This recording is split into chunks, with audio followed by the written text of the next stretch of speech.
City lights glow, but the hearts feel dim. Chasing dreams, but they're wearing thin. There's a voice, a call, a whisper within. Try love, try hope, try something true. Try the light that's calling you. Try Jesus, New York. Feel the fire. A love so deep, It lifts you higher. step into grace, let your heart Aspire. Oh, try Jesus, New Feel York. the fire. Try Jesus. New York. Feel the fire. What's up, New York? Pastor Crespo here with the Try Jesus New York podcast. And we are here today. I'm here today with someone who's actually a part of the podcast, but man, I have to make sure to put you on the on that opening video. You know, we got to make you famous. I didn't mean to leave you out. That's all right. I was wondering what's up with that. But hello, everyone. Pastor Gomez here. It's wonderful to be able to be invited back. It's just a wonderful experience every time that we have an opportunity to see it and to listen and to talk. And also, we'd like to hear from you as well. I know that we have received wonderful comments, people reaching out to us. So we appreciate those. And again, it's just a pleasure to be back and Try Jesus New York. This is awesome. Yeah, Wonderful experience. You know, I had mentioned this before off air, but we have with the podcast, with the website, tryjesusnewyork.com, also the email, tryjesusnewyork@gmail.com, that we have had over, I think it's close to 100 people just in the last month that have signed up Praise for God. Bible studies. And of course, that's part of the purpose of the podcast. So we want to build a community of people that want to know who Jesus is, want to know him better. And of course, you can't know Jesus if you don't know his word. That's right. And so that's what we're all about. We want to build a community of people that want to know the Bible better. So I want to encourage you, go to the website, tryjesusnewyork.com. It'll allow you to communicate with us. It will allow you to get signed up for Bible studies. And we have now added a new page called merch. So, we're going to be rocking some branded stuff pretty soon. We just started this. We just added it to the website. But anyway, Oh, that's great. No, now that you mentioned, the people who are showing interest and learning more about Jesus and about his word is wonderful, because this idea of trying Jesus is exactly what it is. We want people to try Jesus. I mean, how many of us have tried different things in life, right? When you think about it, we have tried a bunch of stuff, but maybe, perhaps someone is saying, I've tried so many things in my life, but I have never tried Jesus. Yeah. So let me see what Jesus has to offer, right? Yeah. So I thank you so much for joining us and asking for Bible study. I think you cannot ask for anything better to right. try Jesus and to do Bible work. I mean, to learn God's word. I think is wonderful. So thank you for doing that, and I would like to echo your words as well. Keep inviting people as well. So you have tried something, keep asking people to come and join us. We would like to that's right. to hear that more people add into this experience. And Try Jesus New York. It's not just a program. It's not podcast. This is a wonderful experience. That's right. Right? Well, I don't want to belabor the point, but when you were talking, I was thinking about Dr. Phil. He's got that psychology program. And every time he talks to someone that has these issues in life, he says, so how's that working out for you? Mm, So if you're trying something other than Jesus, that's right. how's that working out for you? But anyway, all right. So Pastor Claudio, Yes, sir. we are here because we have a special guest with us. You are not a special guest, and I'm going to make sure that they include you. Yeah, in the let's video, but make sure that something is there. we'll get you something. We'll get you something. T-shirt or something with my name, something. I was going to say something, but I won't. Okay. So Pastor Claudio, we Yes. have somebody here who actually something's happening at your church down in Yes, Union Springs. That's right. Right. We work together, but besides being colleagues, we're pastoring churches. Yep. You are the pastor of the Union Springs Church. Yep. And so talk to us about what's happening this Yep, summer and introduce our special guest. Of course, yes. We actually are doing right now a training. It's a special training session that we have, training ourselves, our members, our leaders to be involved in the work of God, right? And this is the mission that we have, and we are excited about it. And with that in mind, we have a wonderful guest, somebody who I met recently, but I just feel like I know him for years. I don't know if you have that experience, but Yeah. there are people that you just talk with them and you just spend some time with them, and is something happens that you feel like as much as you keep spending time with them, it's like the experience keep growing and the friendship is going, and you act if they have known each other for years. Well, that's exactly how I feel with. I don't want to call it a guest. I want to say a brother, a friend, a colleague in ministry, someone who has passion for the Lord, someone who loves to share about what God has done in his life, and we are excited to have with us Pastor John Basco. And welcome, friend. Good to see you again, brother. It's good to see be you. here. Good to be here. Welcome, John. We appreciate you're here with us. We know you, right? Mm-hmm. What were you gonna say something? Yeah, I just want to say that the Union Springs Church is a special church, and we are located in a special community. We love the people from Union Springs and Auburn, the area. Union Springs is a special, and we are doing something amazing this summer. We call it camp meeting. And now we have talking about try different things, right? I want you to know that if you have not been at any of our camp meetings, you need to try this one. You definitely need to try camp meeting 2026. I really believe that it will change your life. So this is an invitation for you to make plans to be with us from June 22nd to June 27th. It's going to be our time for camp meeting. We'll talk more about it, but I just want you to start thinking about that, start praying. And again, you will be excited for that wonderful experience. We usually, for me, when I think about this camp meeting experience, I usually say that is not just a week of meetings. Yeah. It is a revival encounter with God. That's right. And I really believe that. So with that in mind, we do have the guest speaker. That's right. Who's going to be talking with us throughout this week during camp meeting. And he's with us today. We're going to talk. We're going to ask some questions. We're going to hopefully get to know a little bit more. There's a lot of stories I'm sure that you can tell. But today we want to know just a little bit about who you are, and hopefully that it will be a blessing for those who are able to listen today. Well, welcome, Pastor John. So as I was saying, we know who you are, right? But the people who are watching don't. So tell us, who is John Basco? What are you doing here, and what are you planning to do with us in June? Well, my name is John Basco, first of all, and I am an evangelist with Amazing Facts International. Amazing Facts is a global media ministry that they conduct discipleship training similar to what we're doing in Union Springs right now. Media, documentaries, magazines, Bible study guides, prophecy study Bibles, you name it, Amazing Facts is involved in it. If it has to do with Jesus, if it has to do with the gospel, if it has anything to do with the second coming of the Lord, prophecy, Amazing Facts has their hands in it, whether it's YouTube, Facebook, prophecy seminars, discipleship training, or a longer gospel-oriented training course, training Bible workers to go work all over the world, called AFCO, the Amazing Facts Center of Evangelism. They're involved in it. And I work for Amazing Facts International. That's what led me here today to be with you. But it was a long road to get there. Yeah. Well, I know we're going to talk about Amazing Facts at some point. You used a word that I had not used with Amazing Facts. You said Amazing Facts International. So we'll talk about that later, but I want to make sure we hit that. So okay, Pastor John, I assume that you were born a pastor, good looking already, ready to go. You look pretty good health.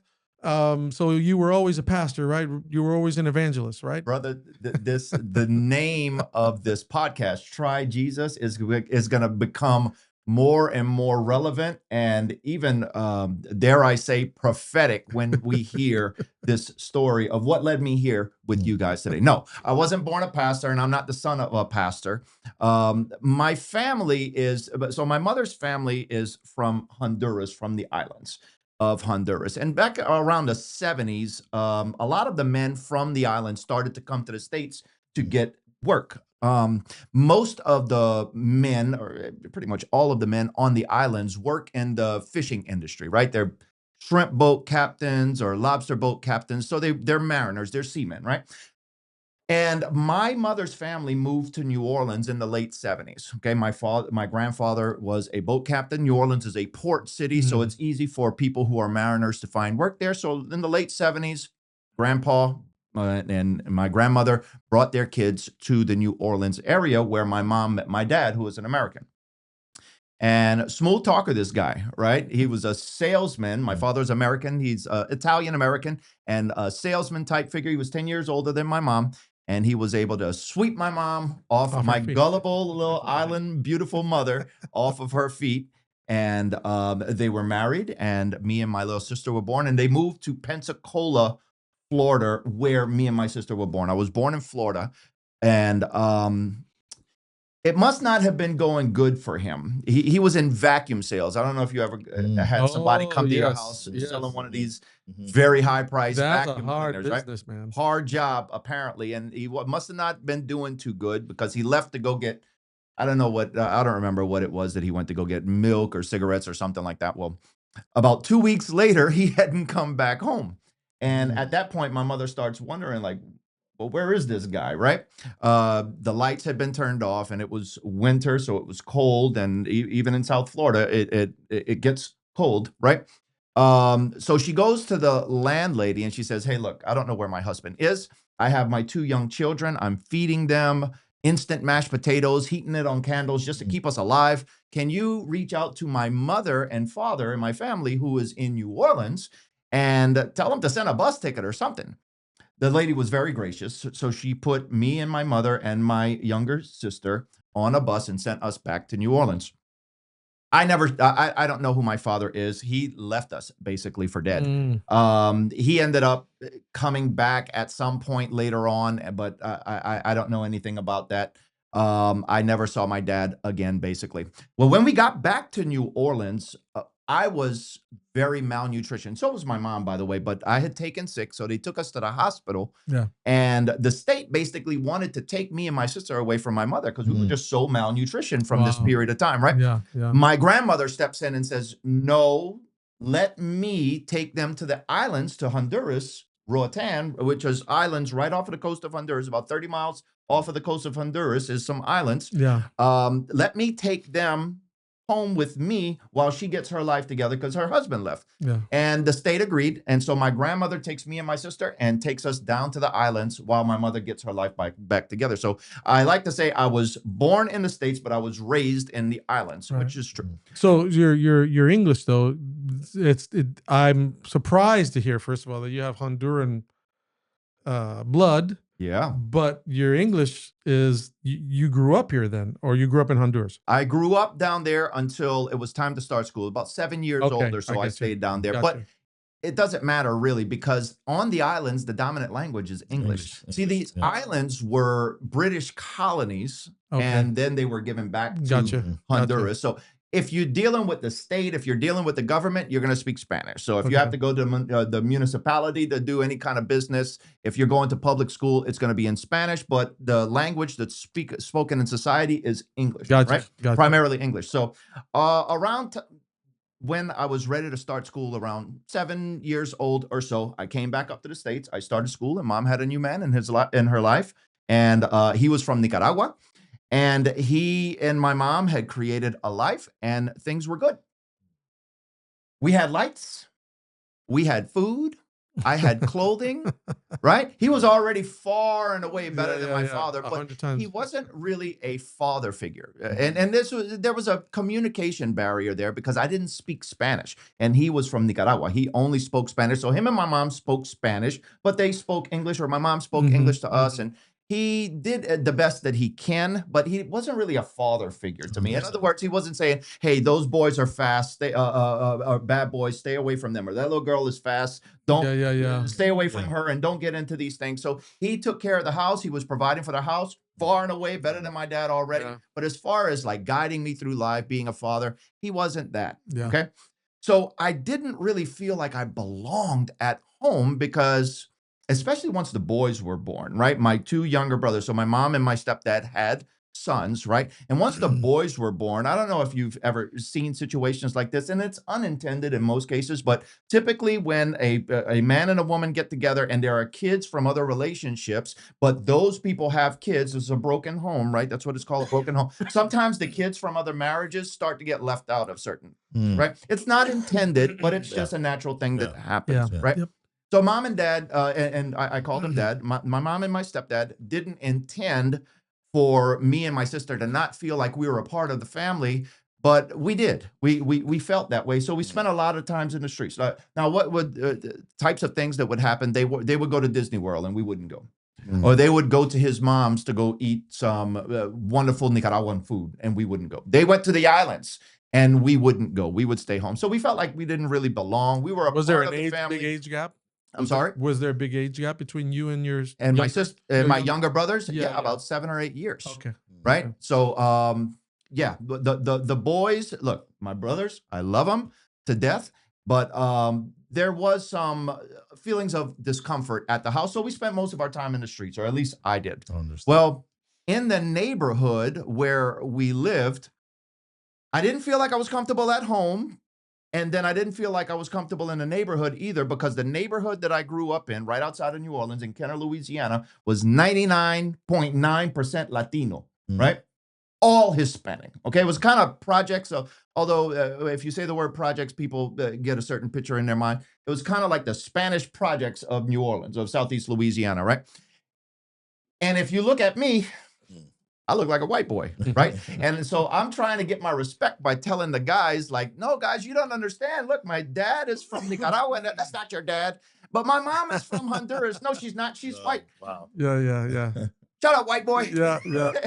And I had to fight for my respect. And I got my respect one day. My mom came out and they were bullying me or fighting me or something one day. And my mom came out and she basically cussed everybody out in their own language. So I got my respect that day. But I didn't feel like I belonged in the neighborhood either, right? Because, you know, I'm that one sole little white boy in all of Redwood Yeah. and in this Spanish community. And I didn't speak Spanish. So I didn't feel like I belonged at home. I didn't feel like I belonged in the neighborhood. I just felt like, man, I'm the weirdest thing. Yeah. And then we moved to another neighborhood. We left Redwood right about the time that I was making good friends with everyone. And to be fair, look, some of these guys from Redwood are my very best friends today, closer than brothers, right? But we moved to another neighborhood, and I noticed in that neighborhood, I felt like I was weird there too, because all of the guys, all of the peers in that neighborhood had their mom and their dad, their biological mother, their biological father. These were not broken homes, right? So I was like, man, I'm weird. Everywhere I go, I feel like I'm out of place, and it created in me this longing, like, why am I so weird? Yeah. Like, why don't I have meaning and purpose? Why don't I fit in anywhere that I go?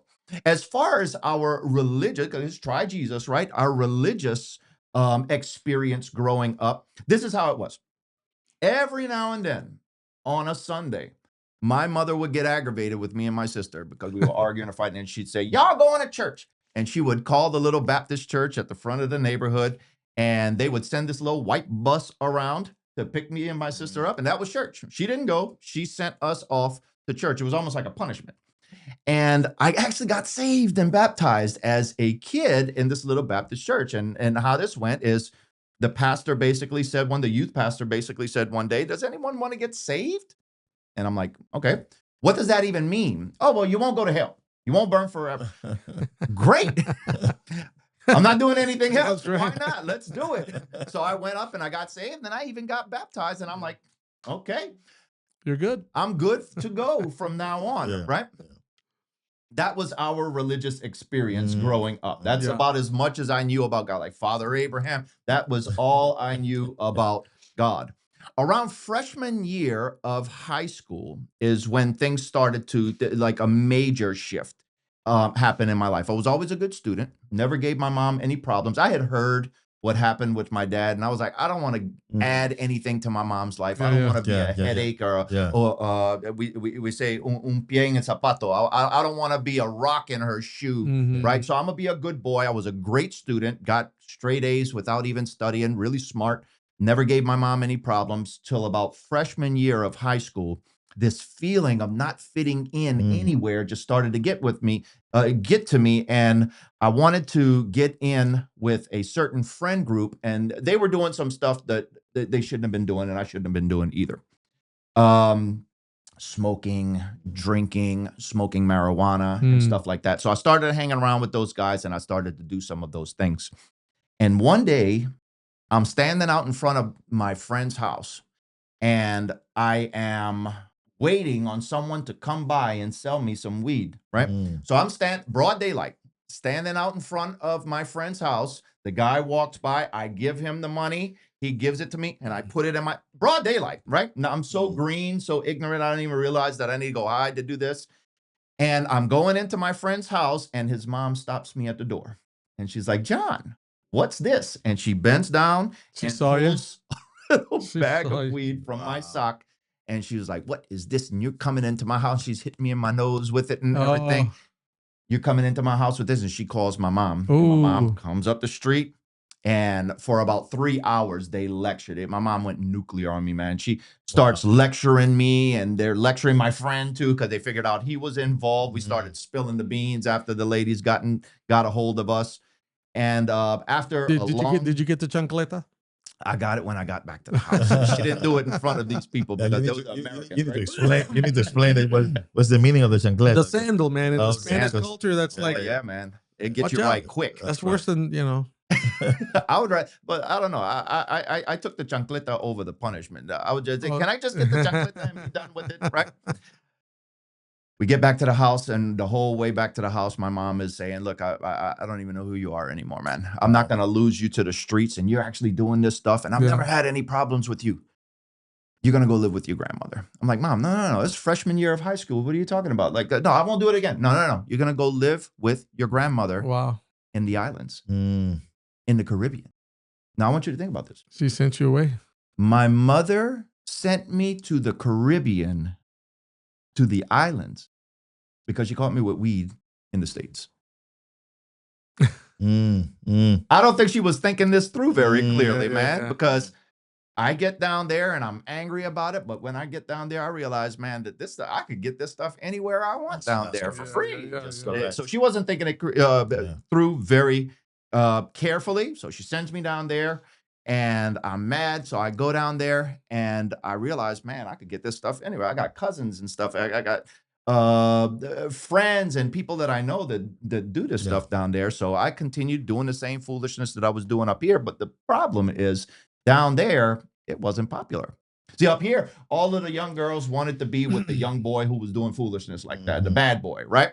Down there, not so. So I go down there, my pants is baggy, and I'm doing this foolishness, and the little girls didn't want nothing to do with me, right? Down there, the young boys tucked in their shirts. They said, yes, ma'am, yes, sir. They shaved their face. They wore watches and cologne.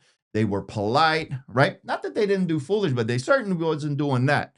And I'd come around the group, and my eyes would be red, and they would look at me like with such disappointment. Yeah. And I was almost ostracized, so I had to conform. I was weird again, right? I'm weird in the house. I'm weird in this neighborhood. I'm weird in that neighborhood. Now I'll get to the island, and I'm weird again. It's like I don't fit in anywhere. I'm just the strangest thing. So I had to conform. Now I'm living down there with my grandmother, and my grandmother was a different kind of Christian. So in my home in the States, my mom would tell you, we're Christian, right? If you would have asked us, we would have said, we're Christian. My grandmother was a Christian, right? She was a real Christian, okay? But a strange type of Christian, a Christian that I've never seen before. So in the States, a Christian meant that you go to church every now and then, right? Down there, my grandmother, the type of Christian was, she goes to church every single weekend, and she didn't go to church on Saturday, on Sunday. She went to church on Saturday, which is really strange. I'm like, what do you mean you go on Saturday? You go on Saturday and Sunday? No, we just go on Saturday and Wednesday and Friday. And sometimes on Sunday evening to clean the church. And if anything else is going on, then we are at church. And I'm like, man, this is just so much. That sounds like the NFL football schedule. This is just too much church. Like, what do you mean? You don't get enough church on one day? You got to go 4 or 5 times a week at the church. Very, very serious about religion. Okay. I knew nothing about this. On top of that, I'm going to a school because there were 2 schools on the island. There was the public school, all Spanish. I don't speak Spanish at all. or the private school that was bilingual, but you need money to go there, and we didn't have it. So I had to, as a person who did not speak Spanish, I knew agua and sí and no y por favor. That's it. But at this time, I spoke zero Spanish, and I Yeah. had to go to an all Spanish school. Now, I did great at English. I was teaching English to the lower graders. They gave me a job teaching English. Yeah. I did phenomenal at math. Like the way they did math it was hilarious the way they did math too, because I had a freshman up to freshman education in the States, right? Yeah. And I go down there and the math teacher is up there and she's like, okay, it's 100 times 0.01. So 100s, right? 100 times 100. And she's doing all of the calculations. She's like, carry the zero. And then, and look, 1.00. And I'm looking at it, I'm like, Just move. you know, you could move the decimal twice, right? And she was like, and now everybody's looking at me like I'm the genius, right? Like, John, you know how to do this? I'm like, it's like third grade math. What are you talking about, guy? So I did great at math. I did good at science, and I did great at English, but I failed horribly at everything. I didn't understand Spanish, right? I didn't understand. What So they were saying. how did you learn Spanish? Just the hard way? The hard way, brother. I learned, I'll get to that. I started speaking Spanish by just being exposed to it, right? But no formal education in Spanish, right? Yeah. So I started to speak Spanish while I was there in the islands. And as my story continues, you'll hear how I have become fluent today. Then something happens at the church. They have, at my grandmother's church, something that's called a crusade. Now, what is a crusade? It's an evangelistic series. Basically, some speaker, some evangelist, some pastor comes, and they basically teach the Bible, teach prophecy, teach some of the different doctrines from the Bible, make the Bible clear. And it's so there's some evangelistic series that are little as a week, and then some that are as long as 5 weeks. Yeah. No nights off every single night. This was one of the 5 week, no nights off every single night. And it's an island. Like, where are you going to go? My grandmother, no, we're going to the crusade. And I didn't have enough clothes for this, man. I'm going in school uniforms. And she's like, you sit right here. So I'm sitting next to my grandmother. Now, you have to understand, I know nothing about the Bible. I was so green at the Bible. One day, my sister and my aunt, I was staying at my aunt's house that weekend. And I come out in the morning and they're out there drinking coffee and eating some bread or something like that. And they both look really like nervous and concerned. And I'm like, what's wrong with y'all? And they say, John, you're not going to believe this. An angel went to the church last night and wrote on the back wall, probation is closed. If you're lost, you are lost. And I almost started hyperventilating. And then they start laughing and look at me and they're like, John, read your Bible, man. That ain't how that's going to happen. Read your Bible. So they were messing with you. It was messing with me, right?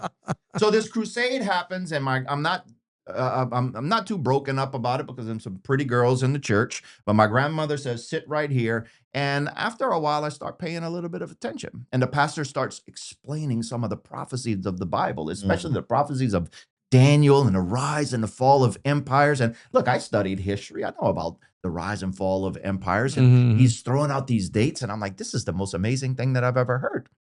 Finally, towards the end of the crusade, he makes a call. Yeah. He says, come forward if you want to give your life to Christ and join this community of faith. Now, you got to remember, I have felt my entire life like I don't belong anywhere. So I decide I'm going to come forward. I'm going to give my life to Christ. Bunch of people came forward to give their life to Christ. My sister and some of our friends, bunch of people. And I got baptized in cold salt water right next to this little church in the islands. I got baptized and I caught fire for the Lord. It was real with me. It was genuine. And all of these feelings of not belonging and meaninglessness and purposelessness that I had been feeling my whole life, it was gone. Yeah. I felt like I was a part of something. I felt like I was a part of someone, that someone loved me and valued me. And I caught fire and I started highlighting my Bible and reading my Bible. I was like down there, like in school, if you're not in class, it's not like they're taking attendance and stuff like that. So it's like, okay, I'll go to math and I'll go to English, but all of the rest of classes, I'll just go sit outside and read my Bible. So that's what I did all day at school. I read my Bible, I highlighted, I talked to my pastor, like, explain this to me. How do I prove this doctrine? How do I prove this? But what about this question? So I started highlighting my Bible and just soaking it up. Soaking it up. I started preaching and singing all over that island and all over some of the other islands. I was Now, fire. how old were you when you I started was about preaching? 15 years Okay. old, about 15 years old. This was shortly after I went down there. So maybe 15 years old or so when I Okay. gave my life to the Lord Yeah. for real, Yeah. right?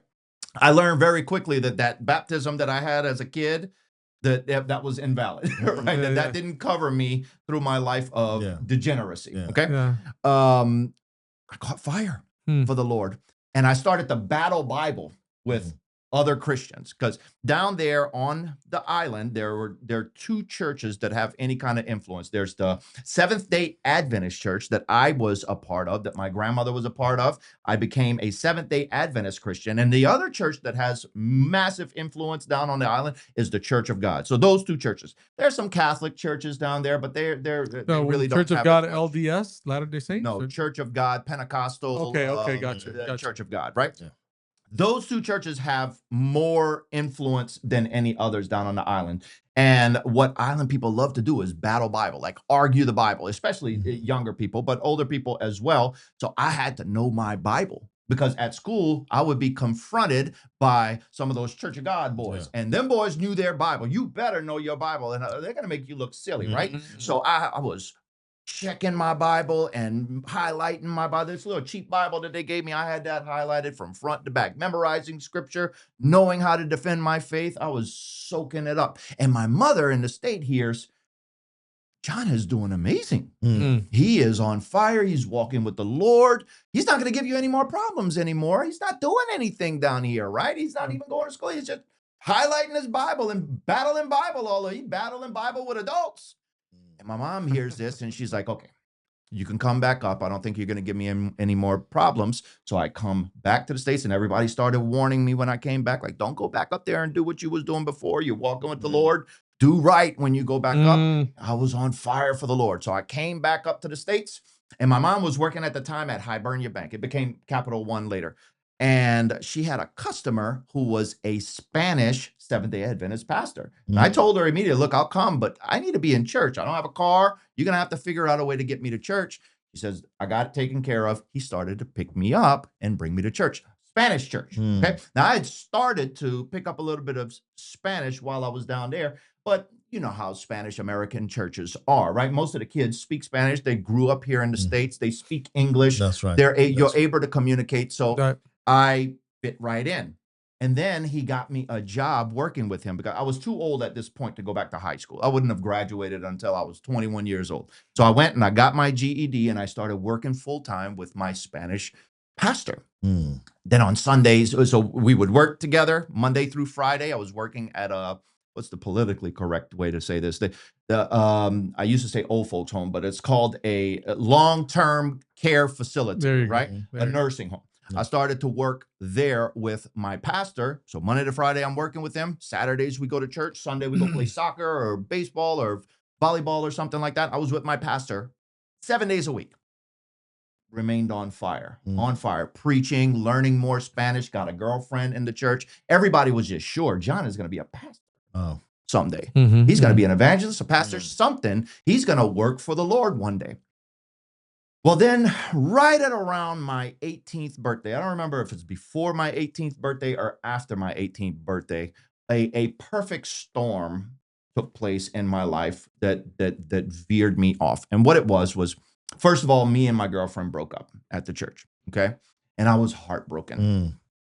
And the way, since my pastor was an associate pastor of a two-church district, meaning him and another pastor were in charge of two churches, one weekend we would be in one church, and the next weekend we would be in the other church where my girlfriend went, okay? So I would see her every other weekend, okay?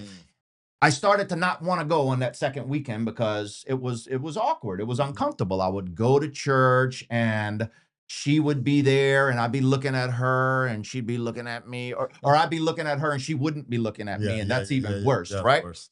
And I started to not want to go to church as much. And then I noticed that I'm not studying my Bible as much. And my friends are calling from church are calling me and they're saying, like, dude, get over the girl, man. Come back to church. You need to be in church. You need to be in church. My pastor is saying, hey, am I picking you up? No, I got my license at that time. And no, I'll drive myself. I'm going to go to the other church because I don't want to go to the New Orleans church today. Also, at the same time, my mom's relationship ended with my stepdad. And all of my island family that lives in and around New Orleans started to come over to the house to be there for my mom, right? To comfort her because her relationship ended and she's heartbroken, right? So my uncles and aunts and cousins that I haven't seen, many of them, I know them or I remember them.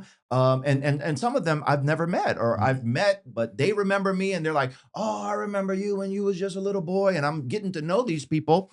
And there's some things that island people, especially my community of island people love to do, people from the Caribbean especially.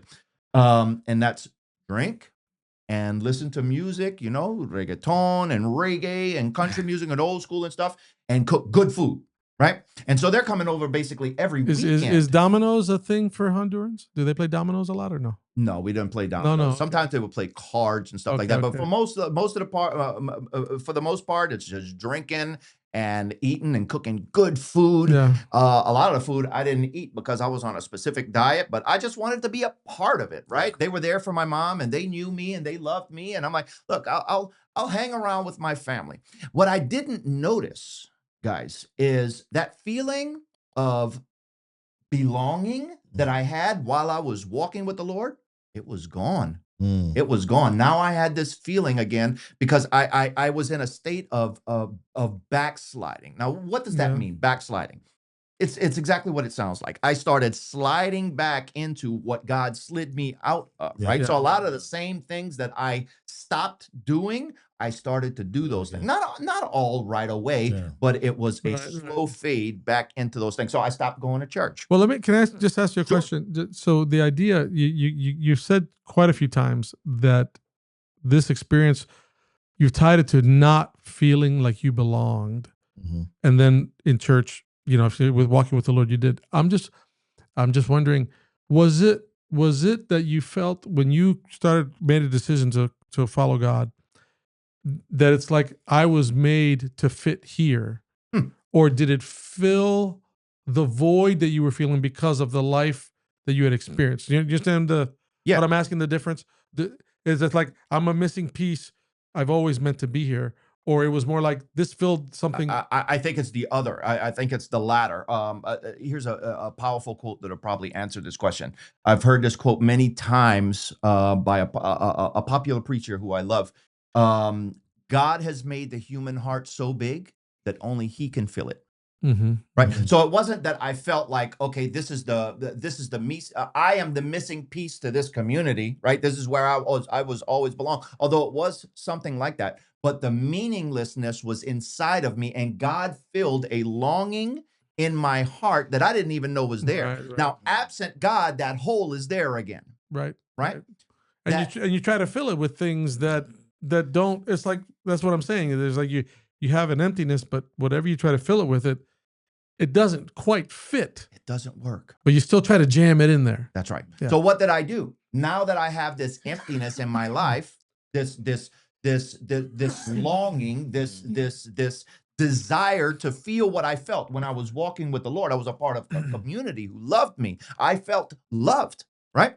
Yeah. I began to try to fill that hole in my heart again. And there's many ways that people try to do this, right? So some of the ways that I try to do it was with my family, okay? My family that I've never met. Okay, well, you know, my church friends, they stopped calling at some point, so they were really fake, right? They didn't really love me. They only loved me while I was dating their friends and going to church, but now I'm not going to church anymore. They don't want nothing to do with me. So you know what? I'm going to focus my time and attention and effort onto getting to know my island family that is coming around, but it didn't fill it. Wow. And then one of my friends, he tells me one night, John, you should do what I did. Like, well, what did you do? because I'm expressing my man. I don't know what's wrong with it. What's wrong with it? I don't know what I'm gonna do with my life. He says, do what I did. Well, what did you do? Join the army. Mm. It'll be great. It's like 2001, August 2001. Nothing's happening in the world. You could go to college for free. August 2001, there was nothing. Are you happening in the world. serious? August 2000. August 17th, 2001, I signed my papers to Uncle Sam, and I think that I'm going to get over on Uncle Sam. This is going to be the easiest military career in history. There's nothing happening in the world. I'm going to go to basic training. I'm going to blow some stuff up, and then I'm going to go to school, and I'm going to get out, and thank you, Uncle Sam. 3 weeks later, in this great state, Yeah. Twin Towers come down, and I realized that September my 11th. military career is going to be everything but easy. Yeah. Right. I go to basic training, the drill sergeant telling me you are definitely going to war. If you're National Guard, you're going first. Yeah. Right. My mom she is sick about this. She says, is there any way that you could get out of this? I'm calling the recruiter like, did you file those paperwork? Yeah, you're going. What You're was definitely what was your MOS? My MOS was 13 Bravo, the field artillery cannon crew member. Right. Okay. King of battle. King of battle. Firing off the what? The big Howitzers, the yeah, howitzers? 155 millimeter rounds. Yeah, on Cool. the Paladins. It's a towed. I'm sorry. It's a track vehicle. The one that I was on. 155 millimeter rounds. We can hit. Is that moving infantry vehicle. though? Is that being an infantryman It's or is that artillery. It's it's- artillery. So we support the infantry. We Okay, support the all front right, line. So okay. we're very much in it. But so we could hit a moving vehicle 100 miles away with some of the rounds that we had, the self-propelled rounds. That's crazy? It was super cool. And I thought wearing the uniform, right? Shaving, best shape of my life, right? Going to boot camp, learning this, going to school. I thought this is what's gonna fill that hole in my heart, right? Serving my country. My grandfather had served the country. My sister, my brother, my father's older children had served the country. This is gonna fill that hole in my heart. Except for a lot of the guys in the military who were doing the same things that I was trying to get away from, right? So Yeah. it didn't fill it. Even every time I put on that uniform, I felt good, but it didn't fill the longing Yeah. in my heart. So I'm like, okay, military service, family, that's not filling it. I know what. I'll get in a relationship. Maybe have family, have some kids of my own, right? So I ended up meeting a girl, and she gets pregnant. And we get married because in the island, she's an island girl, and in island culture, it's like pregnant, married. That's what you Right? do. That's it's scandalous to have a to kid and family. you're not Yeah. married, right? Yeah. So I end up having a little boy, and right when she decides that right when we find out that she's pregnant, I get orders to go to Iraq in 2004. I get orders. So we get married right before I go to Iraq. I was deployed when my son was born. I was able to come home and see him.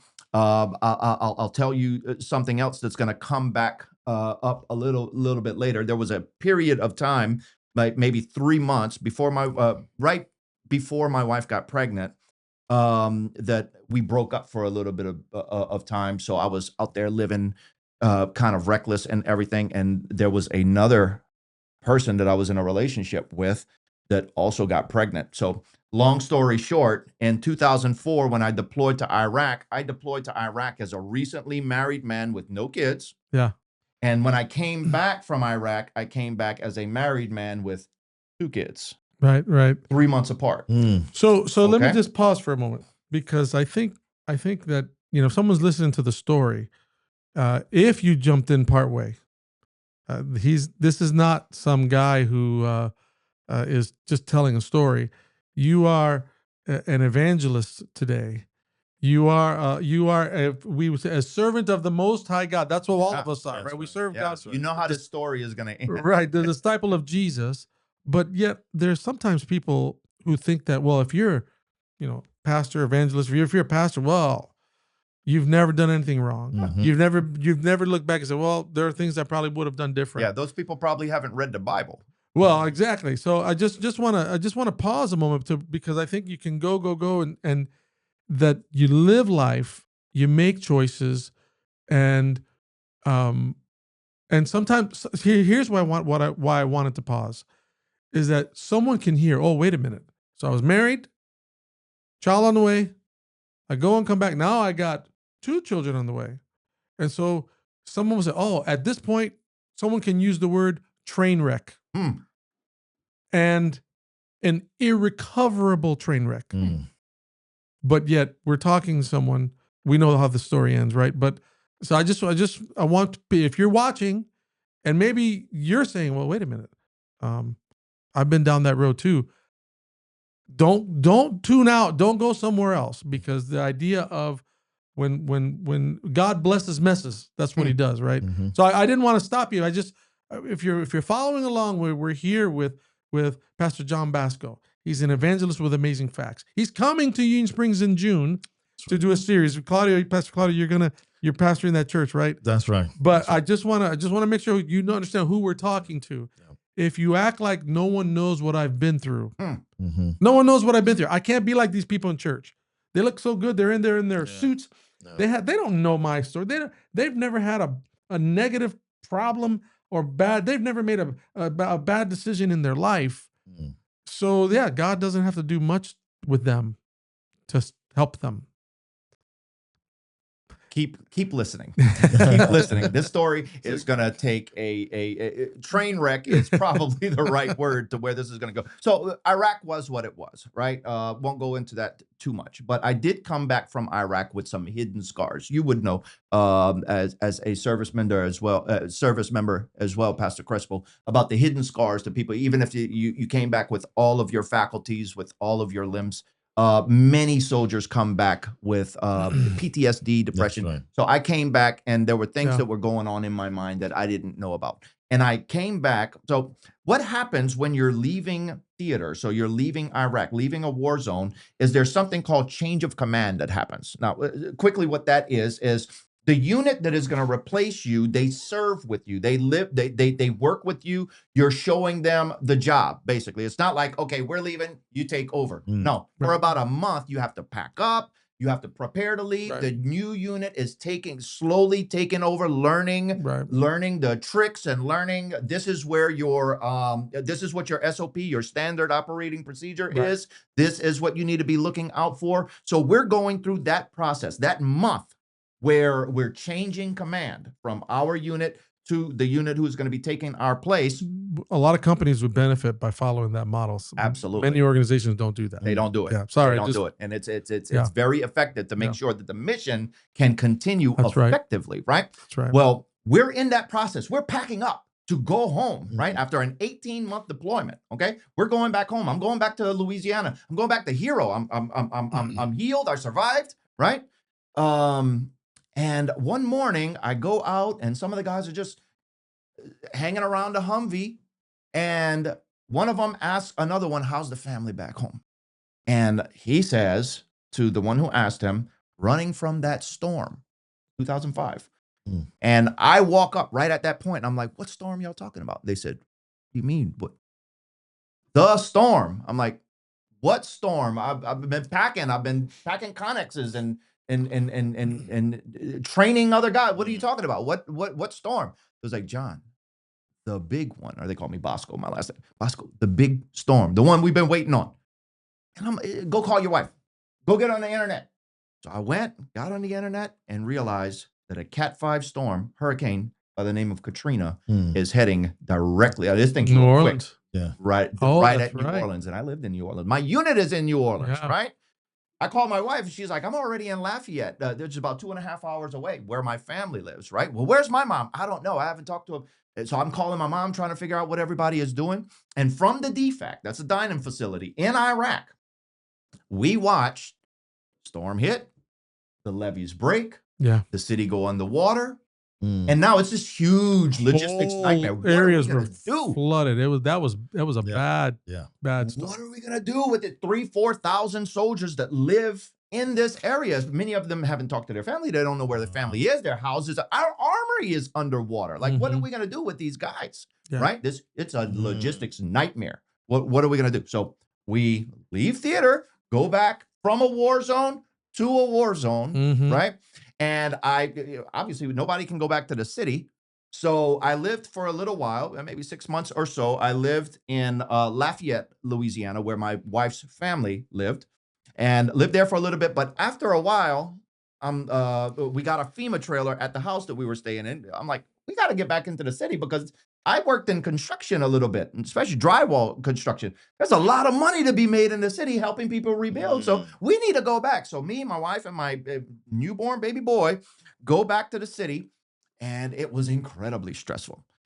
Me and my wife started butting heads a lot. I started drinking and even doing a little bit of drugs to deal with the stress and to try to cope with what's happening in my mind from Iraq and this war. I'm supposed to come home to the hero's welcome. Yeah. Right? Yeah. I'm supposed to come home and be there, be the strong one for my family. The hero has come back from war. There's supposed to be a parade for me on Canal Street with confetti. And this is the situation that we're dealing with, right? From a war zone to a war zone.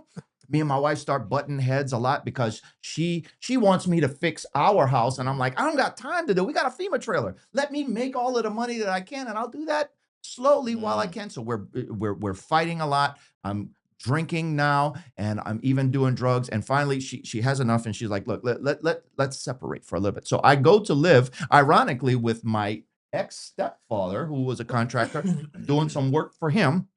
I go to live with him for a little bit. I'm separated from my wife and trying to figure out what I'm going to do with my life. And I get a call one morning, very early in the morning, about 5 o'clock in the morning. It's Mother's Day morning. I get a call, and it's her mom, my mother-in-law, my wife's mother. She says, you need to get to West Jeff Hospital right away. Amy, your wife, has been in a car accident. So I'm like, okay. So 5 o'clock in the morning, I fly over to the hospital, and I walk in, and she's dead. My wife was killed by a drunk driver on Mother's Day morning in 2006. Mother's Day 2006, May 14, 2006, right? And this really throws me for a loop, man. I first of all, I don't know the first thing about raising a child or being a dad. And now I got this little boy that I have to raise by myself. I have another son as well, like I told you guys about, that I have to at least be a part of his life. I don't know the first thing, so I'm continuing to drink. I have to raise this little boy alone. And when I say alone, I'm a single dad, but it's not like I'm without help, right? Her mother helped, my mom helped, her sister, his aunt helped. And for a while, man, I just kept on drinking and trying to figure out what's going on in my life. And I ended up getting in another relationship. I was like, well, you know, that kind of filled it. That being in a relationship and having kids kind of filled it a little bit, right? It didn't fully fill it, but it kind of filled it. So I got in another relationship. But this relationship was toxic from the get, right? And not anything with her, but we were both young. We were both drinking. She had a little boy. I had a little boy. We figured we can help each other out. So we got in a relationship. And things were just not going well. She gets pregnant, and we have a little girl. Her name is Kennedy, but things are toxic between me and her. We tried as best as we could to work it out, but we were just fighting so much. So we end up splitting up, and I kept my daughter. Okay. So I have my son and I have my daughter. And for a while after we split up, I did okay. Okay. I started drinking less and not doing drugs when I had the kids, at least. Right. And I lived right behind my mom. Okay. So I could have taken the kids in the backyard and threw them over the fence, and they would have landed in my mom's backyard. Right. So every morning at 5 a.m., I'm going around the corner to bring my kids to my mom, and she would drop one off at daycare and the other off at school, and I went to work. I started going back to school and trying to get my life together. And one day my daughter's mother calls me, and she's like, hey, I'm going to pick up Kennedy. I'm going to pick up our daughter. And, you know, there was no custody agreement or anything like that, but we just, you know, worked together and did our best to co-parent. And I'm like, okay, yeah, that's fine. No problem. When you're bringing her back? No, she's coming to stay with me. I'm like, oh, hold on. What do you mean? Now, you have to understand, my daughter was my eyeball. Look, I love my boys. I loved my boys. But something different happens in a man's life when he has a little girl than when he has a little boy, right? I loved my daughter, and she loved me. I was her, she was my eyeballs, and I was her heart, right? She was a daddy's girl. Like, I'm the one who got up with her in the middle of the night. I'm the one who combed her. I'm the one who taught her to walk. I'm the one who taught her first words. She was my heart, right? And I'm like, no, you're not. No, she's not going to live with you. What are you talking about? No, she's not going to live with you. And there was no custody agreement, so there was nothing I could do about it, right? So she takes my daughter, and that's when I start drinking again. And now I'm even doing drugs. When I don't have my son, I'm doing drugs and whatnot. Well, I get to the point after a couple of weeks, and everybody is telling me, John, just calm down, calm down. Don't do anything crazy, right? If you want to get your daughter back or have any kind of chance to have some kind of legal boundaries to where you can be involved in your in your daughter's life, right? I get to the point where I realize I can't keep living like this, right? Doing drugs and alcohol and drinking and stuff like that. I'm dealing with stuff from Iraq. I buried my wife and all that. I'm a single dad, and there's one really good thing about being a veteran, and it's the VA, right? The resources that are available to veterans. So I go to the VA hospital. I say, Mom, can you take care of my son while I go get myself checked out? And she's like, absolutely. Look, anything that you need to do, you've had a hard life, right? Go to the VA. So I go to the VA to get myself sober so that I can have some kind of a chance to get my daughter back, right? And I was there. That's why she took your daughter, because of the lifestyle you were living? Is that? Well, it's not clear why she did it. I mean, she was in another relationship, and my theory, although it might not be correct, my theory is they wanted to play house. Her and the guy, he had a kid and she had a kid, and so it's like, no, we want our kids here, rather than my ex just raising 2 kids by himself. She felt like it was a better situation. I didn't, because my daughter preferred me. My daughter loved me, right? And I would say, if you're doing what's best for her, she needs to be with me, right? Well, the VA tells me, would you like to go through this program to help you get sober and deal with PTSD? And I'm like, Mom, can I go? She said, yes, it's a couple of months program. Well, I wasn't there 2 weeks when the doctor calls me in his office. Now, he had done this several times. He took a real liking to me, and he says, I just want to let you know that everything's going to be okay. I'm like, okay. And he presses the button on the phone, and it's my mom on the other line. And she says, son, I think you need to come home. Like, well, what's happening? She said, Kennedy, your little girl, she fell and she hit her head, and you need to come home because she's in the hospital.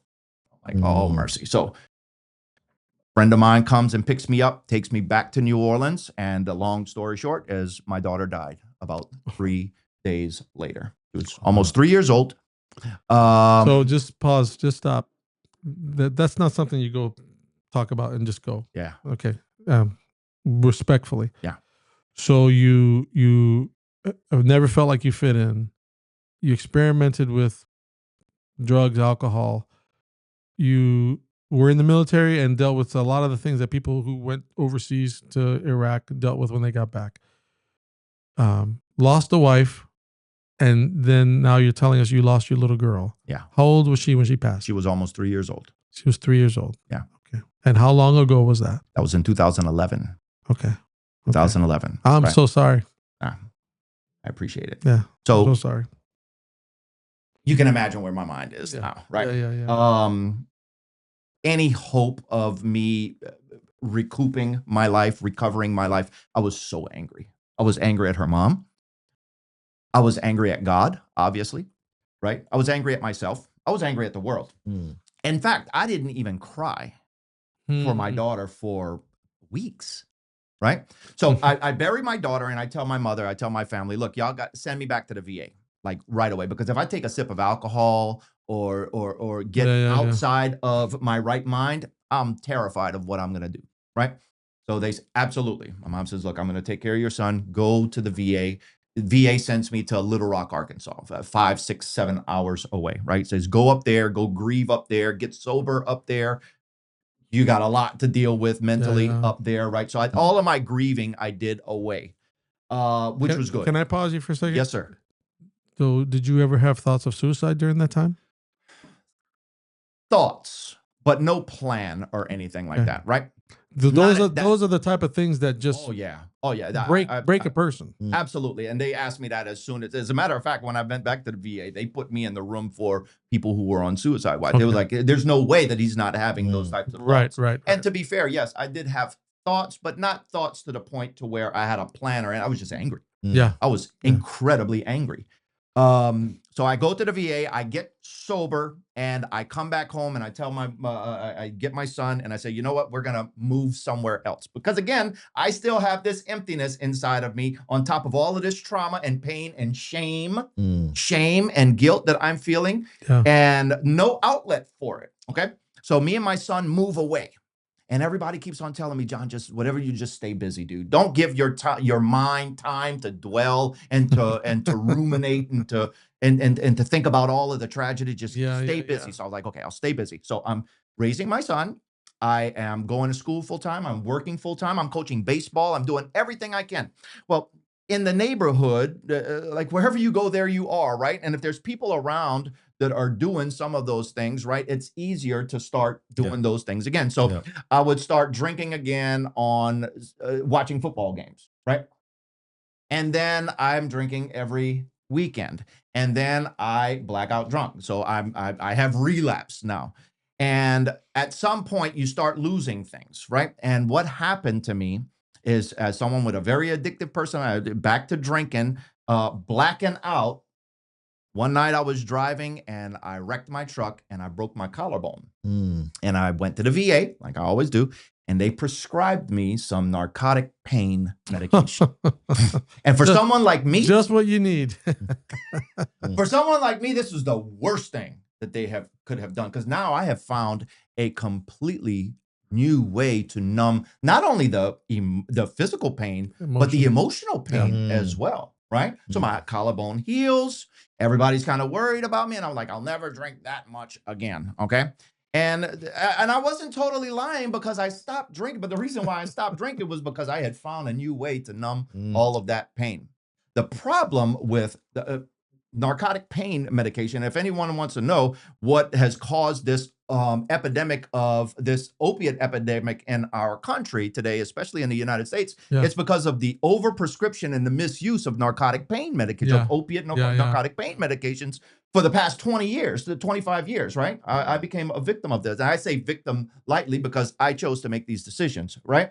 So every time there's this thing called tolerance. And what tolerance, and I'm not glorifying this, but just to explain it, what it means is if you did one today, you need to do two tomorrow to get the same effect, right? And then you run out of your prescriptions and you got to buy them on the street, and they're very expensive. So now you start losing things. And this began a vicious cycle of relapse and recovery, detox, relapse and recovery. I would go back into the VA and say, hey, I'm doing now opiates, or I'm addicted to pain medication. And they would see my history and everything. They was like, oh, wow, yeah, come back and let's get you sober and everything. And I would come out feeling great, doing great for a couple of months, and then start doing it again, and eventually have to go back in again. And this happened at least a half a dozen, maybe a dozen times that I went in and out, in and out, in and out of the VA, in and out of detox, in and out of rehab. A life that's spiraling down. I mean, Pastor, every time I fell, I lost a little bit more. I lost a job. They used to call me 3-day J, because at least 2 days out of the week, I was going to call in because I was sick or I didn't have any money or this or that, because these drugs all they do is take. And you start losing things. You lose relationships. You lose jobs, you lose opportunities, you certainly lose money, right? So I lost the house I was staying in, then I build it all back up again, then I lose the house and the 2 vehicles that I had, and I build it all back up again. And every time I fell, I lost more. I hit harder. I hit harder every time I fell. I think about what you're talking about. Just again, if people are watching, the idea you mentioned earlier that there's the God has made the heart so big that only He can fill it. Yeah.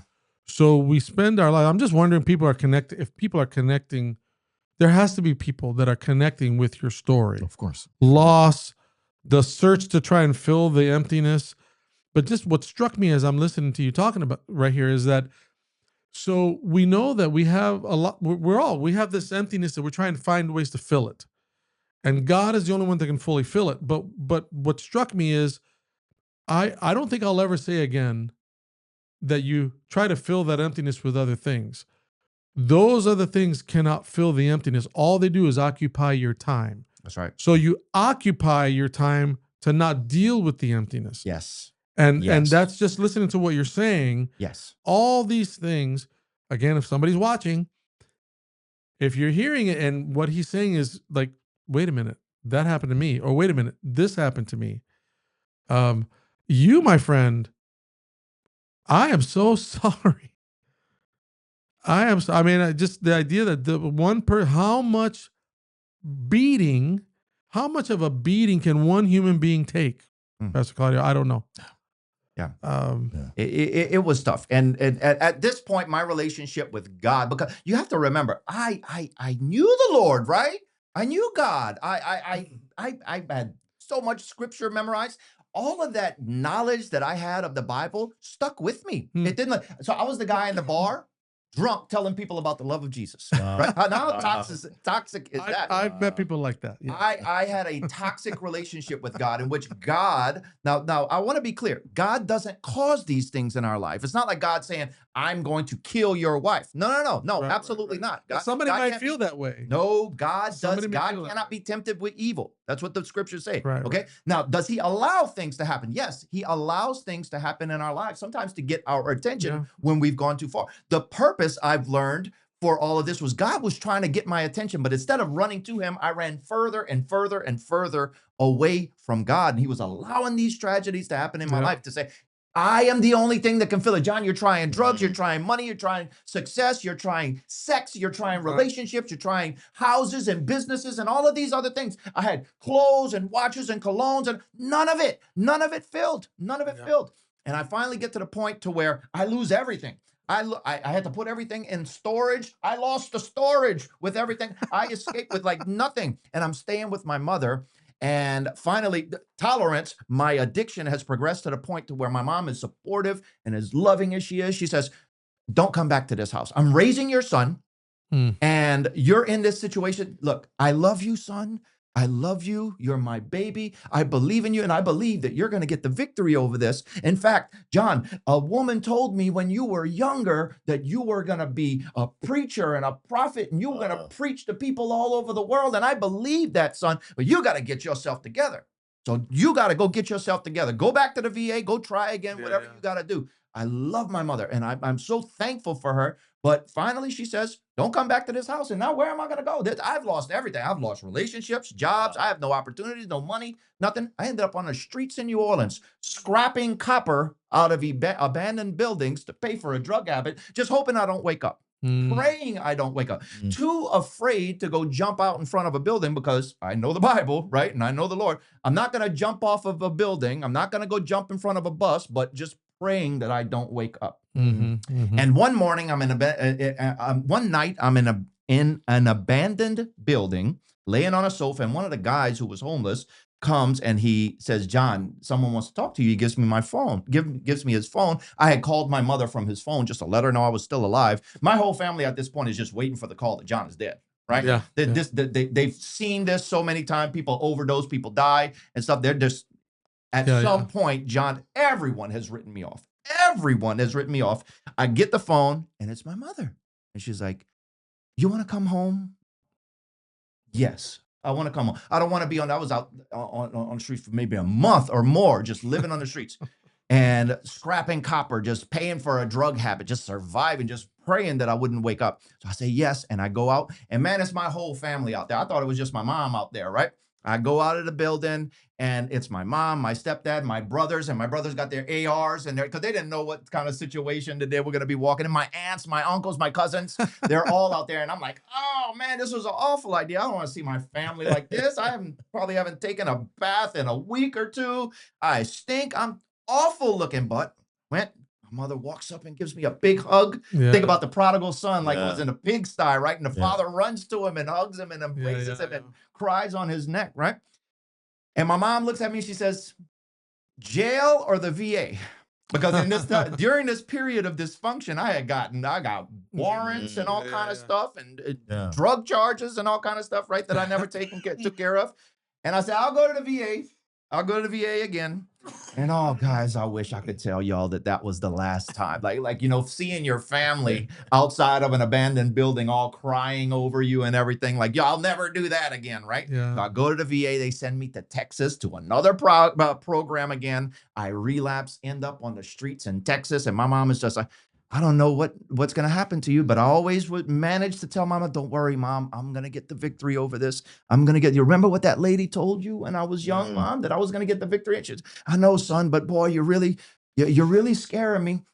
End up on the streets in Texas, and I had $80 to my name, and I could go get drugs or I could get a bus ticket.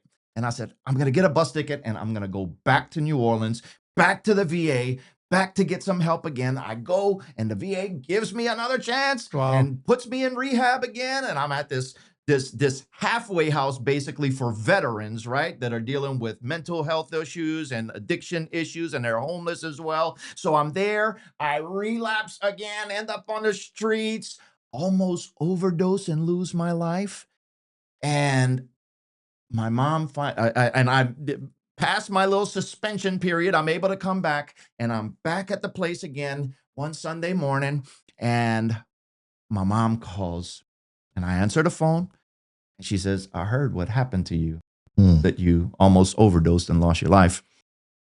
And I tried to give her the same spiel. Don't worry, Mom. God is going to give me the victory. I'm going to come out of this at some point. And for the first time in my life, and I can tell you exactly when this was March 14th, 2019. March 14th, 2019. For the first time in my life, she says, no, you're not going to get the victory. This, John, this is going to kill you. And I just pray that God will give me the strength to bury you, my baby, and raise your son. And we talked for a little bit more, but she started crying. Obviously, she hung up. And I realized in that moment, man, not even my own mother believes anymore that I'm going to get the victory over this stuff. Even my mom, everybody had, my cousins, my brothers, my sisters, my siblings, my friends, my best friends. No one believed that everyone was just, he's going to die at some point, except my mom. And now not even she. I had long given up hope on myself, right? And I realized in that moment, no one has any hope. All by yourself. Wow. That I'm going to come out of this. No.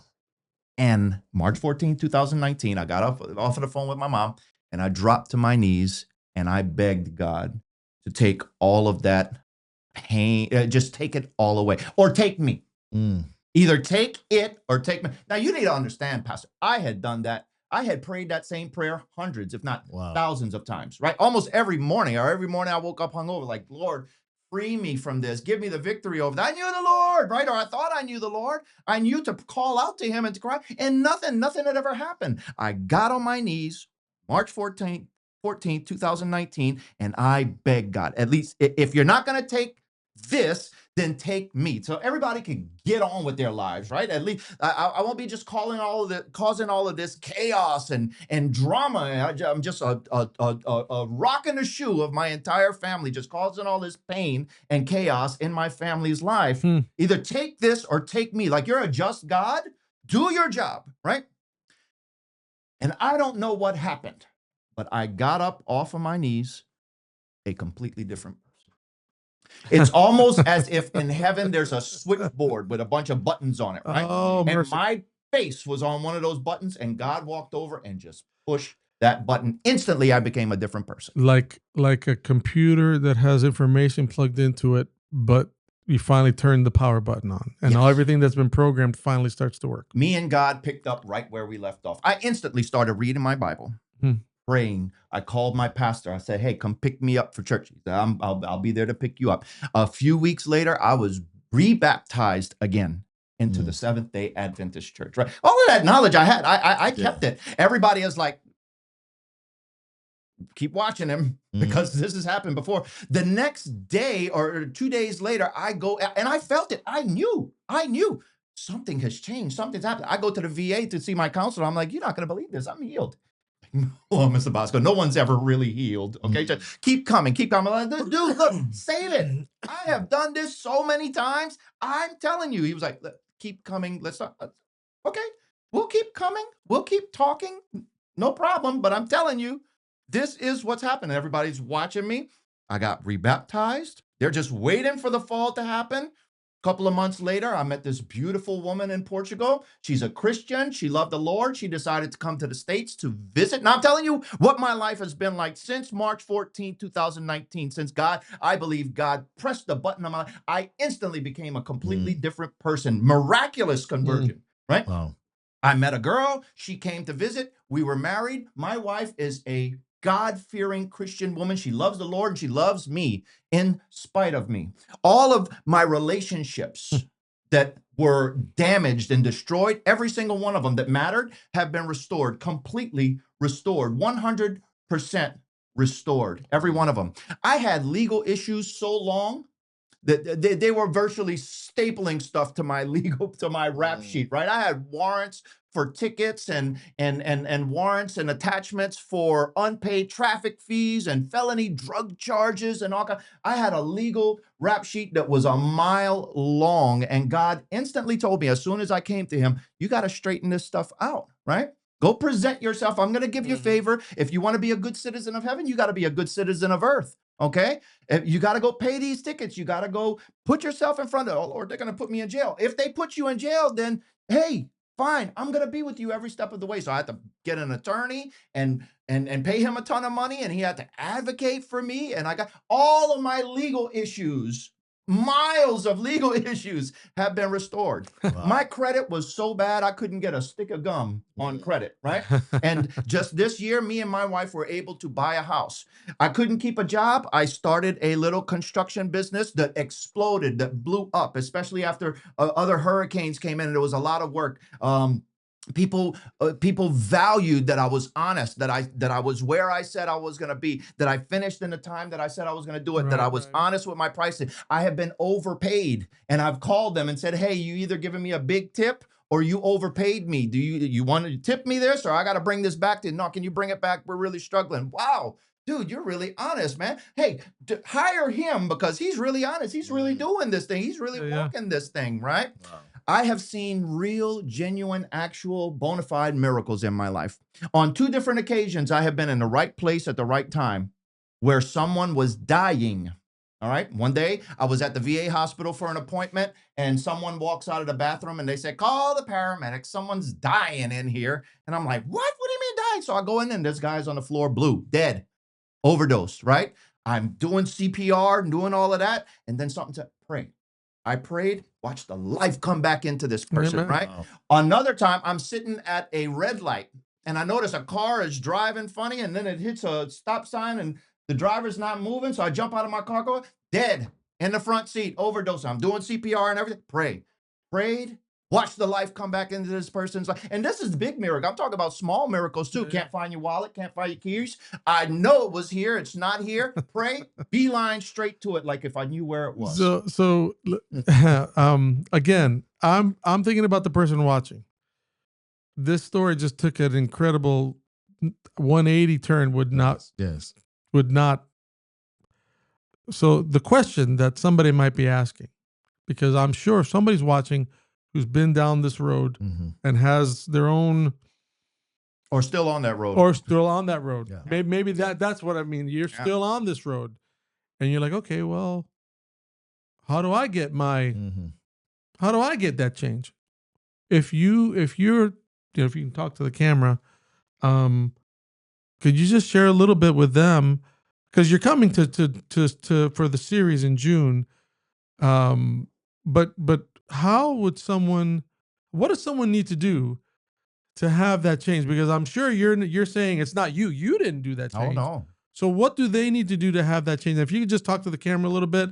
Someone's watching saying, I need that. How do I get that? Yeah. So first, let me say this. I was supposed to die, okay, in my sins, in an abandoned building, with needles in my arm, drugs in my system, away from my family, away from God. And today, I'm an evangelist, preaching to God, like that woman told my mom, right? Preaching the gospel all over the world. So first of all, you have to believe that it is possible that God can heal your heart. right? So the temptation for many people is to believe I am too far gone. God can't reach me. I have gone beyond what the grace of God will allow. That is not true. That is not true. Now, look, don't. I understand the unpardonable sin in there, but if you are even thinking that is it possible for God to reach me? That is evidence that God is trying to reach you. So the first thing you need to do is believe in your heart that God wants to and can and will heal you if you surrender to him completely. Now, that's what I did. Now, before all of that, the other times that I had tried, there was one thing that I wasn't doing, and I was holding on to reservation. I was holding on to hope that I would be able to continue to live the way that I was living, but also have the grace of God. Now, God is a jealous God. Okay? God's not going to accept undivided, divided love. Okay? God wants an undivided heart, in that God wants you to surrender and submit your life to him completely. God doesn't want you to say, okay, God, you can do this much, but no more. Okay? But I promise you, if you surrender your life to Christ completely, it doesn't matter what you're dealing with. Now, you've heard my story of all the other things. You may be dealing with other things that have nothing to do with this. You may be dealing with marital issues, financial issues. Your children you might be doing okay, but your family, your children are not doing so well. Maybe one of your children is out in the world like me, and that's causing you and your family a lot of heartbreak, especially you, because it's your child. I want to tell you that as long as there is life, there is hope. There is hope. Do not ever believe the lie that anyone, your family, you yourself are so far beyond the grace of God that he can't help you, that he can't reach into your mess and give you a message for the world that will encourage us. That's why I believe God saved me, because perhaps God says, I'm going to save John because I know John is going to tell somebody about it. Okay? Second thing I'll say is for you who have been walking with the Lord your whole life, and your temptation is to think, well, my story isn't as romantic and dramatic like John's. You know, I haven't been in gangs and prison and violent homes and all. I grew up in the church, and all of my friends were leaving the church, but I stayed with the Lord and I didn't go. And I've just been serving the Lord my whole life. I want to tell you, your testimony is the most powerful testimony in the world. Your testimony is the one that I want my son to have, not mine, Pastor. I don't want my son to have to go through what I did. Your testimony, if you have been serving the Lord your whole life, and at the end of your life, 40, 50, 60, 70, 80, 90 years, you look back at a life of service, I want to tell you, you tell that story. That is the most powerful of all testimony, because the same God that reached into that gutter pit and pulled me out is the same power and the same God that kept you all of those years. And it is powerful what he's able to do if we are willing. Amen. If we are willing to let him do so. That's Claudio. I first of all just want to say thank you to you for sharing with us and for everyone. This has been powerful just to listen. And I've been quiet, you know, just you ask most of the questions, and I've been just. Well, it's captivating, right? You're like, I know, it's like, what? man, What? Just amazing, mind blowing. And I was just thinking, if you have to pick a title to your life to describe how God has been there for you, what title would you pick? Sad story, happy ending. Sad story, happy ending. See, the fortunate thing about you guys and other people, when they hear this story and it starts getting bad, they know how the story ends, right? Yeah. It's like going to the back of a book. Like, we know how to, and as Christians, you know, when we see all the things happening in the world and wars here and hurricanes there and volcanoes and earthquakes and just catastrophe all over the world, we know how the story ends. Okay. So that's probably the title. In fact, during the evangelistic series that I preach, that's the title that I give to my testimony, because at the end of every evangelistic series, I make sure that I tell my testimony, because we don't know. We don't look, some people might be coming and they'll come to a series and they're smiling and they look like they're functional, but you have no idea what they are facing when they leave that series and they go back to a house where they have an alcoholic spouse or a child that is in major dysfunction, financial issues, marital issues. We don't know what people are facing, but what I do know is that God is able. I think, you know, it is, I'm going to confess something. It's hard to listen to you without wanting to preach. And I'm paying you a compliment. Amen. I'm paying you. It's hard listening to your story without saying, you know what? Let me tell you about the power. That's right. Pound the That's table right. about the power of God. Yeah, yeah. But I think that if you're watching, you probably have a lot of questions because, for example, okay, so he shared a lot about your life and the spiral down and the hits and the below the belt punches that the devil did and just this and then but you just shared a little bit about how things turn around and now you're an evangelist. But here's the deal. Time doesn't allow us to go through all the story, but I want to leave questions in your mind. You know why? Because I want you to meet him face to face. That's right. Yeah. Come to Union Springs, New York. Come to Union Springs Academy. If you've never heard of it, if you don't know where Union Springs Academy is, Google it. It's easy to find. Yeah. But Union Springs Academy, what are the dates again? June 20 to 27. That is where we're going to be. 22nd. 22nd of June. 22nd of June. And we end the 27th. But I think, again, this is just a wonderful experience. And we're going to be talking more about that series, what's coming up in June. We're going to be sharing more. But this has been just wonderful, wonderful to hear. And I'm sure that somebody who is watching this, she's probably wondering, like, how can I get that peace? How can I find that hope? You know, you talk about that you lost so many things, the pain, and I'm just thinking about your mom and the pain that she went through and the suffering, all of that, and now you are this completely person, and I know that there are people wondering, how can I have that peace? How can I have that hope? How can I receive that assurance that everything is gonna be well and everything's gonna be okay? I'm going through some financial situations, and I'm losing my house, or I just lost my car. I lost everything, and what is the hope when everything seems to be gone? Right, It's a good question, and that's the answer. Yeah. He took That's the right. words out of my mouth. Yeah. You know, the people from my family and my friends, that they come to me all the time for advice, and sometimes they get a little annoyed because I'm like, have you tried Jesus? Have you tried? It's like, John, I'm having this problem. Have you? And they're like, John, all John wants to do is preach. It's all I know. Let me tell you something. I tried medication. I tried meditation. I tried different treatment options, from cognitive behavioral therapy to different mental health. I tried different VAs. I tried moving, changing relationships, changing jobs, changing phone numbers. I tried everything multiple times. I had a doctor that said, we don't know what to do with you. You know this stuff better than we don't know whether to give you a badge and put you on payroll. We don't know what to do with you. I tried Jesus one time. Amen. And I have never been the same. I have been completely sober. Yeah. My life has never been the same. Praise God. I tried Jesus once. Yeah. Yeah. And my life has been completely changed. So I guess I just wanna say this. There's hope. There's hope for you. I just want you to know that this story is not just something that you're telling. It's something that you experience.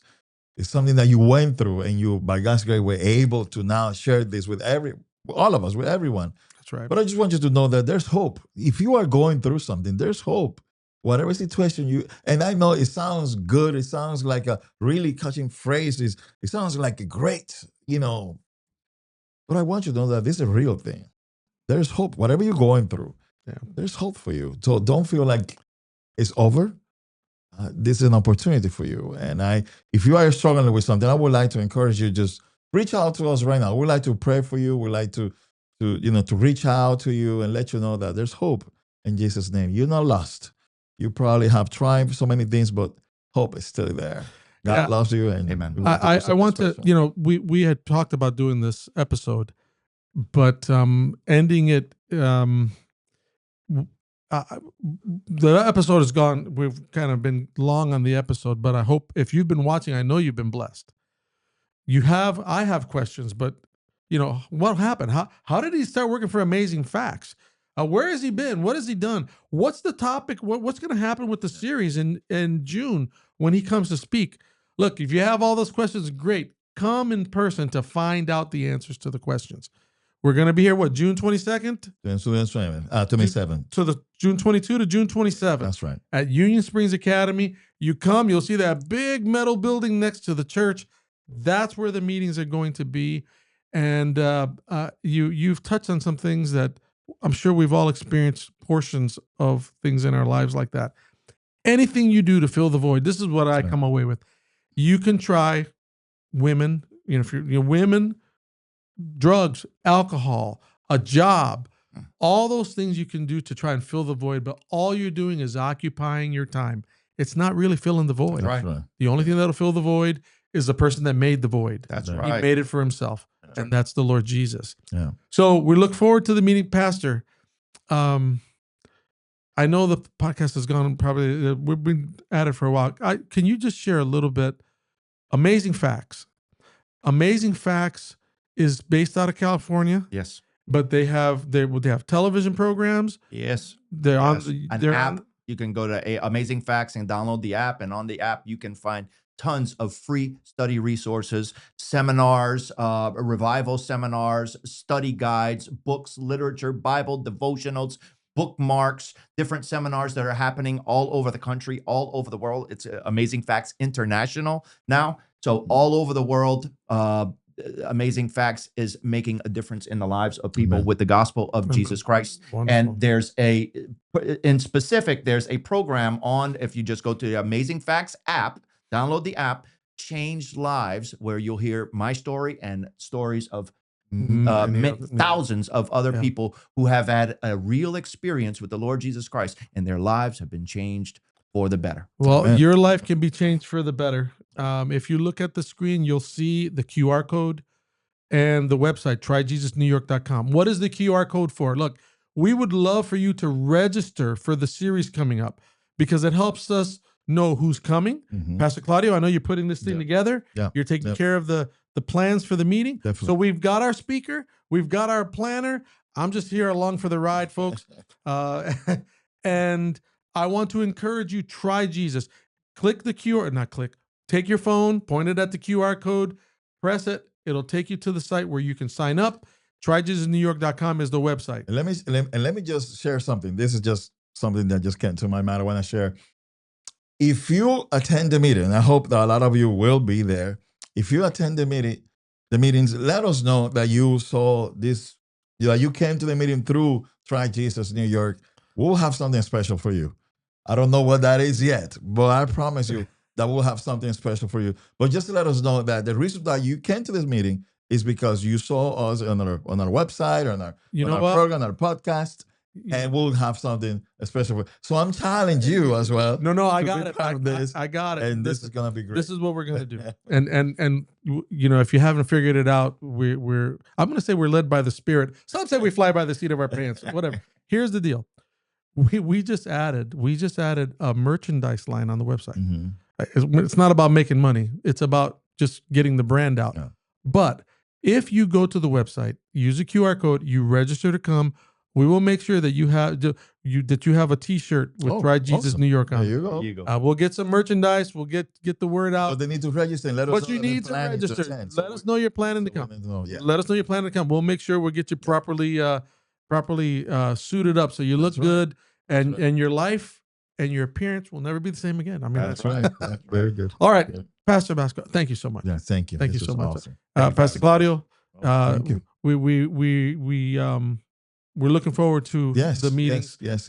And I think that we can all agree that if you give your heart to the Lord, surrender, become a disciple of Jesus, your life will never be the same Amen. again. Amen. That's right. Amen.